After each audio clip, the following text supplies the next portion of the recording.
आज की नई कहानी।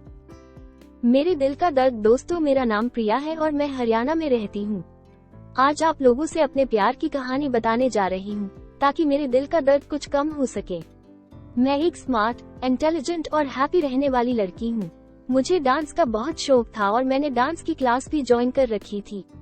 मैं उस समय 10th क्लास में पढ़ती थी और पाई में मेरी क्लास में सबसे ज्यादा इंटेलिजेंट थी, जिससे कि सब टीचर्स मुझे पसंद करते थे। मुझे बचपन से ही रोमांटिक मूवीज बहुत पसंद थी।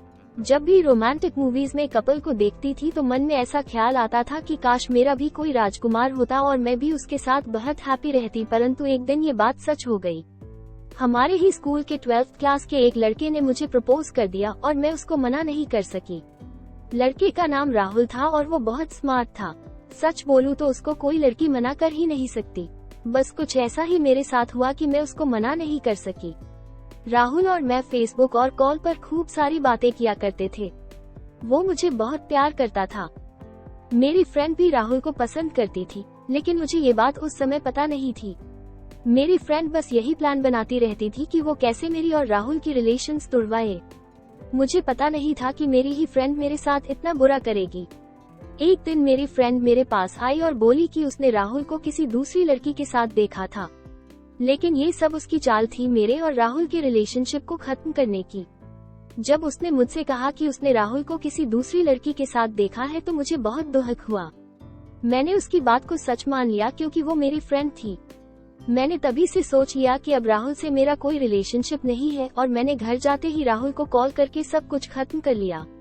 मैंने राहुल की कोई बात नहीं सुनी क्योंकि मैं बहुत गुस्से में थी और बहुत रो रही थी।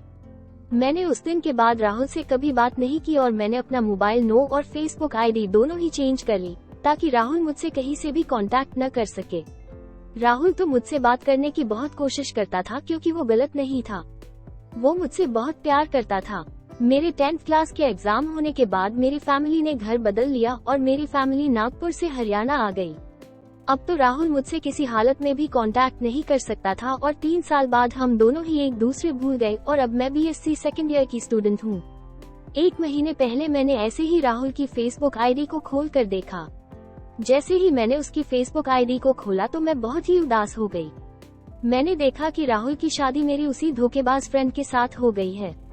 उनकी बहुत सारी फोटोज देखी और मैं फिर से रोने लगी। तब जाकर पता चला कि राहुल धोखेबाज नहीं था। धोखेबाज तो मेरी वो फ्रेंड थी जिसने मेरी और राहुल की रिलेशनशिप खत्म कराई। राधे राधे।